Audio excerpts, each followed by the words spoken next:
यहाँ पे सिर्फ ऐसा नहीं है कि ये बच्चों की बेसमेंट में, ये ऐसी एक घटना नहीं है, कई सारी जो गलत चीज़ें हो रही हैं। ईव टीजिंग हो गई, सेफ्टी से ब्रोकर्स भी ईव टीजिंग करते हैं यहाँ पे।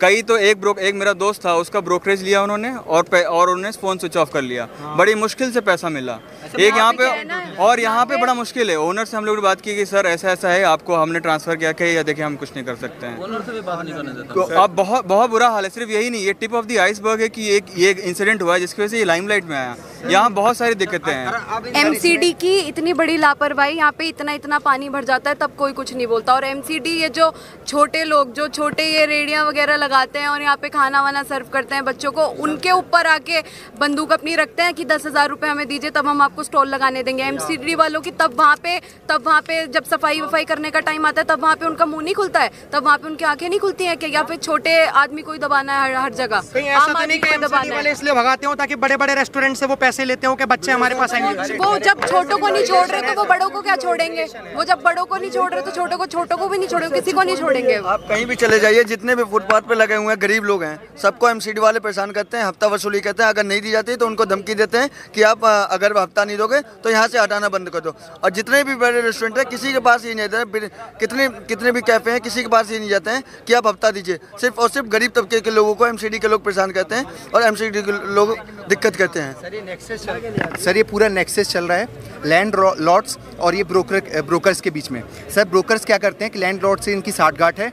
ये पहले क्या करते हैं कि लैंड लॉर्ड से अच्छी खासी बातचीत कर लेते हैं कि भाई हमारे बिना इनको रूम मत देना। अगर ब्रोकर अगर आपको एक बार रूम दिखाने के लिए चला जाएगा, अगर आप पीठ पीछे मतलब जाओगे बैकडोर से कि आप रूम ओनर से बात कर लो कि वो आपको रूम दे दे, आपके पास पैसे नहीं, आप मिडिल क्लास फैमिली से बिलोंग करते हैं। सर सबके पास इतनी ज़्यादा रिसोर्सेज नहीं है सब बच्चों के पास में। यहाँ आते हैं सब पढ़ने के लिए, कोचिंग इंस्टीट्यूट वाले 1.5 लाख 2-2 लाख रुपए फीस लेते हैं। यहाँ इंस्टॉलमेंट की भी कोई सुविधा नहीं देते हैं।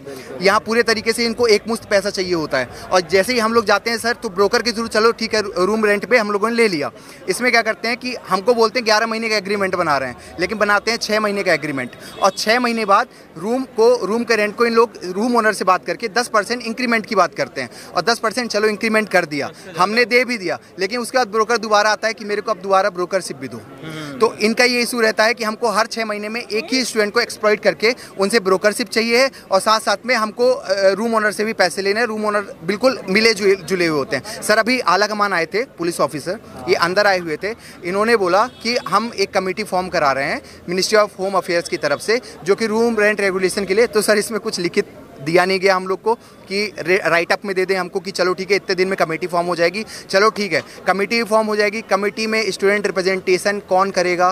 क्या एबीवीपी वाले करेंगे, क्या एनएसयूआई वाले करेंगे, या ये जो बच्चे एस्पिरेंट है यूपीएससी के इतने साल से प्रिपरेशन कर रहे हैं यहाँ, मतलब सर कुछ पता नहीं यहाँ पास कब बिल्डिंग्स नीचे गिर जाएँ। यहाँ इतनी इरेगुलरिटीज़ है सर यहाँ। अभी कुछ 4 दिन से न्यूज़ चैनल वाले दिखाना स्टार्ट किए हैं। सर आप लोग तो 4 दिन से कवर कर रहे हैं। कुछ न्यूज़ चैनल वाले, मैं नाम नहीं लूँगा उनका, सर आधा कट कर देते हैं, सीधे दिखाते हैं थोड़ा सा कि चलो स्टूडेंट बोल रहा है इतना, जैसे किसी पर्टिकुलर गवर्नमेंट के बारे में स्टूडेंट बोलना चालू कर देगा ना, वो कट कर देंगे और न्यूज़ से मतलब लाइव से ही हट जाएगा डायरेक्टली। सर 4 दिन से हम लोग रात को सोते नहीं हैं, सुबह जाते हैं थोड़ा सा बैठे, थोड़ा सा फिर वापस आ जाते हैं, दिमाग में रहता है कहीं खाली ना हो जाए। यहाँ प्रोटेस्ट में सर कंटिन्यूसली काफ़ी ज़्यादा मेंटेन करनी होती है हम लोग को। और ये यूपीएससी एस्पिरेंट है, ये पढ़े लिखे लोग हैं, इनको हिस्ट्री पता है, इनको ज्योग्राफी पता है, इनको सब कुछ पता है सर कि हिस्ट्री में कितने प्रोटेस्ट हुए हैं, कैसे प्रोटेस्ट करना चाहिए। चले कितने दिन भी लोग लगाएंगे, कितने दिन भी हम लोग यहीं पास बैठे हुए हैं, लेकिन सर देखिए ना कभी तो हम लोग यहाँ से उठ के जाएंगे ही।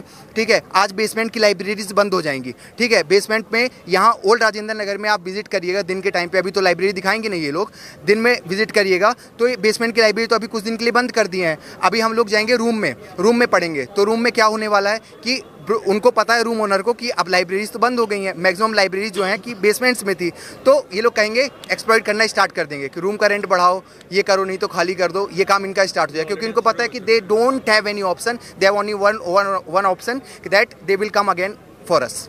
बस सर इतना है। सरकार इस मुद्दा है कि ये जो ले रहे हैं मतलब रेंट जो ले रहे हैं वो कैश में ले रहे हैं। यहाँ पे टैक्स की भी चोरी बहुत बड़ा एक प्रॉब्लम हो चुका है। रेंट वो ले रहे हैं मतलब एक फ्लैट्स का, और यहाँ पे जो प्रॉपर के जो लैंडलॉर्ड्स है जो प्रॉपर के लैंडलॉर्ड्स, इनकी यहाँ पे 8-8, 9-9 प्रॉपर्टी है, और हमारा इनकम मतलब जो इनकम टैक्स का स्लैब है उसके अंदर जो रेंट है उसका भी तो इनकम टैक्स देना होता है। वो स्टूडेंट्स को एक्सप्लॉइट करके उनके थ्रू कैश में रेंट लेते हैं, और इनकम टैक्स की भी बहुत बड़ी चोरी यहाँ पे हो रही है। क्लासेस के थ्रू भी हो रही है, वो कैश में ही लेते हैं, कोई चेक नहीं लेता है, कोई डीडी नहीं मांगता है, कभी कभी कैश में ही लेते हैं। और जो लैंडलॉर्ड्स है या पीजी ओनर्स है वो भी कैश में ही मतलब रेंट मांग रहे हैं, और टैक्स की भी बहुत बड़ी चोरी हो रही है। इस पर भी मतलब जो गवर्नमेंट को ध्यान देना ज़रूरी।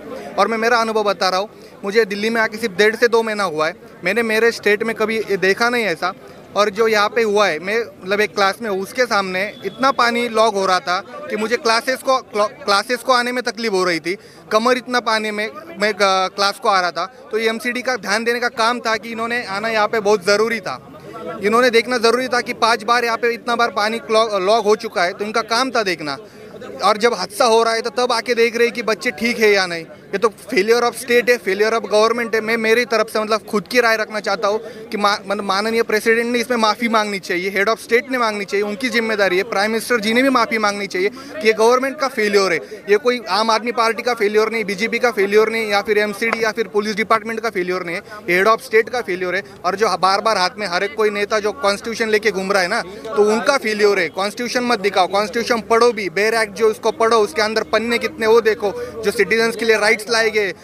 हर एक सिटीजन तो ड्यूटी निभा रहा है, टैक्स दे रहा है बेचारा हर एक। मतलब जब मैं तो मिडिल क्लास फैमिली से हूँ, मेरे भाई बहन भी मिडिल क्लास से आए, और हमारी क्या गलती है?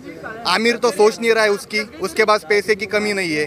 उस एरिया में जाएंगे हम जिधर पार्लियामेंट एरिया है, इतना पॉश और प्रीमियम एरिया है, और जिधर गरीब रह रहा है उसको ऐसी क्यों मतलब तकलीफ दी जा रही है? और अगर कोई नेता का बच्चा होता तो क्या ऐसा होता? हाँ, मैं इसका भी एग्जांपल देना चाहूँगा कि जब मतलब महाराष्ट्र में पुणे में ऐसा हुआ कि जो अग्रवाल केस में जो पोर्श गाड़ी ने एक बच्चे को, गरीब के बच्चे को उड़ाया, किसने ध्यान नहीं दिया रहता। लेकिन एक सोशल मीडिया जो आपके थ्रू मीडिया जो 4th पिलर ऑफ अपना डेमोक्रेसी, उसने जब मुद्दा लगा के रखा, मुद्दा पकड़ के रखा, तभी जाके सब फोकस में आ रही है बात है। आप जैसे मीडिया कभी आ नहीं रही थी इस मतलब यहाँ पे ध्यान देने, तो ये सब चीज़ यहाँ पे मतलब आज तक किसी को ना कोई पेरेंट्स को पता चल रही थी। और स्टूडेंट और एक जो बच्चा होता है वो मैं खुद घर पे नहीं बताता हूँ कि मुझे यहाँ पे प्रॉब्लम फेस करनी पड़ रही, क्योंकि फैमिली आके हमको रिटर्न, मेरे को अब तक कितने फ़ोन आ चुके, बेटा घर पे आ जा, कोई ज़रूरत नहीं पढ़ने की। ये मतलब हर एक पेरेंट्स उसकी सोचता है। इतना दर्द है स्टूडेंट्स के माइंड में और मन में, तो ये एजुकेशन मिनिस्टर को क्यों नहीं दिखता? वो एजुकेशन मिनिस्टर इनमें पॉलिसी क्यों नहीं निकालता? मिनिस्टर कोई नेता, वो इंसान नहीं है, वो प्राणी है, प्राणी। वो हर एक, और हम जो बोलते हैं कि गरीब का नेता, दलित का नेता, पैसे वाले का नेता, कोई नेता किसी का नहीं होता है, वो इंसान का नहीं है, वो एक प्राणी है, वो जानवर है, सिर्फ उसकी सोचेगा, उसके परिवार की सोचेगा, उसको कुछ लेना देना नहीं है। करप्शन तो करेगा ही, उसको किसी से कोई लेना देना नहीं है। मैं अभी इंडिया गेट होके आया हूँ, उधर की गलियाँ देखो, इधर की गलियाँ देखो, डिफरेंस देखो। जहाँ पे अमीर रहेगा, आज की दुनिया में पैसा ही सबसे बड़ी चीज़ है, ये वो डिफरेंस से पता चल रहा है कि जिधर पैसे वाला रहेगा उसका ही। मुंबई में तुम एंटेलिया के पास जाओ, अंबानी के घर के पास, एक कचरा नहीं मिलेगा। तुम दादर मार्केट जाओ, पूरी गंदगी मिली, क्योंकि गरीब रह रहा है, गरीब की कोई कीमत नहीं है। और उसमें तो सबसे मतलब ख़राब तो ज़िंदगी मिडिल क्लास की हो रखी है, ना गरीब सोच रहा है ना आमिर सोच रहा है, यही प्रॉब्लम है। तो मैं यही मतलब निवेदन देना चाहता हूँ, मेरा पर्सनल ओपिनियन है, स्टेट मतलब गवर्नमेंट का फेलियर है, स्टेट यानी ना स्टेट गवर्नमेंट का फेलियर है ना सेंट्रल गवर्नमेंट का फेलियर है, गवर्नमेंट का। और इसके अंदर ध्यान देना माननीय प्रेसिडेंट ने ध्यान देना चाहिए इस मुद्दे पे। स्टूडेंट एक बच्चा मरे, एक बच्चे को खर्च आए, ये फेलियर ऑफ गवर्नमेंट है, फेलियर ऑफ स्टेट है। तो इसके ऊपर गवर्नमेंट को ध्यान देना बहुत ज़रूरी है। Thank you sir. हमारी ऑडियंस ये देखना चाहती है स्टूडेंट्स की चीज़ों में कि जिस तरीके से एस्पिरेंट वेब सीरीज़ हो गई, कोटा फैक्ट्री हो गई, 12th फेल हो गई, चलो ठीक है अपनी जगह पर उन्होंने बना दी, दिखाना भी चाहिए, लेकिन क्या वैसी दुनिया दिखती है, वैसी ये चीज़ें दिखती हैं? देखिए, मुझे तो अभी 2 महीना ही हुआ है, इतना एक्सपीरियंस नहीं है मुझे, लेकिन नहीं वैसा तो है नहीं उधर इतना। तो सब स्पॉन्सर्ड होता है कोचिंग के थ्रू, सब स्पॉन्सर्ड होता है, सारे के सारे मीडिया, सारे के सारे शो, सारे के सारे वेब सीरीज़ वगैरह, सारे के सारे प्रॉपर कोचिंग के। अभी यहाँ पे जस्ट ये रोड है आगे 100 मीटर पे, उसके पीछे करोल बाग है, ठीक है। तो वहाँ पे अभी ये मुद्दा शांत हुआ नहीं है, बट वहाँ पे जो बेसमेंट की साइड लाइब्रेरी बंद हो गई, ठीक है। तो जो बेसमेंट के ऊपर है, 1st 2nd फ्लोर पे है, सभी ने अपना 3 टाइम्स 4 टाइम्स प्राइस बढ़ा दिया है। अभी हम वहाँ प्रोटेस्ट करके आ रहे हैं। 1800 फीस था उनका, ठीक है, 1800 फीस था, उसका 6000 बढ़ा दिए। अभी हम वहाँ से प्रोटेस्ट करके आ रहे हैं, अभी वहाँ से जस्ट अभी ये मुद्दा शांत भी नहीं हुआ है। और वो बस स्टूडेंट की मतलब ना क्या जो उनकी मजबूरी, उनका फ़ायदा उठाने के चक्कर में बाकी सारे बंद हो गए हैं। तो इतने छोटे छोटे घर हैं तो घर में रहने पढ़ने हो नहीं रहा है वहाँ पे। तो इतने छोटे घर में पढ़ने से अच्छा है कि सब लाइब्रेरी जाके पढ़ते बच्चे, क्योंकि वहाँ पे फैसिलिटी। हमारे देश का युवा मोटिवेट थोड़ी ना होगा पढ़ाई के लिए, वो तो डिमोटिवेट होगा अगर इतना पैसा बढ़ रहा है। ऑब्वियस सी बात है, डिमोटिवेट होगा ही। अभी सबके पेरेंट्स बुला रहे हैं घर पे कि भाई आ जाओ, पढ़ने की ज़रूरत नहीं है, घर पे आके पढ़ो, ऑनलाइन पढ़ो, यहाँ पे पढ़ो। यहाँ पे सही से ना वेंटिलेशन है प्रॉपर, ना ही पानी आ रहा है सही से। पानी भी हम फिल्टर के मंगा के पी रहे हैं, ठीक है, बाहर से पानी लेके पी रहे हैं। तो भाई रेंट की इसलिए दे रहे हैं, बस 20-20 हज़ार रुपये पर हेड दे रहे हैं। छोटा सा रूम है, 2 बेड है, बीच में एक जगह है, बस एक आदमी स्टैंड कर सकता है बस पीछे, ठीक है। और वो टेबल चेयर भी नहीं आ रहा है, ठीक है। तो अंदर से बाहर जाके पढ़ रहे हैं, ऊपर से लाइब्रेरी वाले फ़ायदा अलग से उठा रहे हैं। वो अचानक से बढ़ा दी सबका फीस। वो बोल रहे हैं कि भाई हमारा ओनर ने दिया है तो हमको प्रॉफिट कमाने के चक्कर में हमको ही बढ़ाना पड़ रहा है प्राइस। तो फिर वही सब बात है सर। देखिए सर, मैं ये कह रहा हूँ, I am also suffering from this incident, कि मैं जिस रूम में रह रहा हूँ, जो ऑनर है बार बार मुझे फ़ोन करके ये कह रहा है कि आप जब से 1 साल से रह रहे हो, एग्रीमेंट फुलफिल हो गया आपका, जो कंप्लीट हो चुका है, तो 10% इंक्रीमेंट होगा आपका 10% बढ़ाने के लिए। मैंने बोला सर 5% बढ़ा लो, फिर भी उसने बढ़ाया कुछ, और फिर मुझे रूम में कुछ फैसिलिटी चाहिए, कुछ भी फैसिलिटी नहीं है। तो मेरा कहना ये है सर, यहाँ ब्रोकर और जो रूम लॉर्ड है, ये सारे एक साथ कनेक्टिविटी है इनका, ठीक है सर, आपस में मिलते हैं। अब बताओ, मैं मिडिल क्लास फैमिली से आता हूँ, मेरे पास उतना बजट नहीं है, तो अब बताओ मैं वारन में रहूँ, भाई मेरे फैमिली सर्वाइव नहीं कर सकती है। ये तो है, मतलब ये जो जगह है ये शिक्षा का मंदिर नहीं बल्कि अवैध का कारोबार है। बिजनेस की, ये बिजनेस की एरिया है सर। क्या? ये बिजनेस मार्केट, मनी मार्केट बनी हुई है। यहाँ पे पूरा धंधा चलता है। कोई देख लो टीचर है नहीं है यहाँ पे, बच्चे किसके आते हैं? अवध ओझा सर पढ़ाते, अच्छा पढ़ाते हिस्ट्री। सब आएंगे बच्चे, नए बच्चे आएंगे, किराया उनसे पता नहीं है कि अदर स्टेट से आएंगे, क्या किराया इसके क्या रखता है कि 30-40 हज़ार का फ्लोर। मतलब आपको सपने दिखा दे जाते हैं कि अगर आप इस कोचिंग में जाओगे तो आप IAS बन के जाओगे। एक दिन विकास सर को कहते हैं कि अपनी लाइफ में कुछ करो ना करो, IAS की तैयारी जरूर करो। और IAS की तैयारी 10 सेकंड की वो रील्स ना गांव से बच्चों को लेके आ जाती है। अब बच्चों की बर्बादी वही होती है, मार्केटिंग, मनी मार्केट हो गई। 10-15 मिनट का रील वायरल होगा।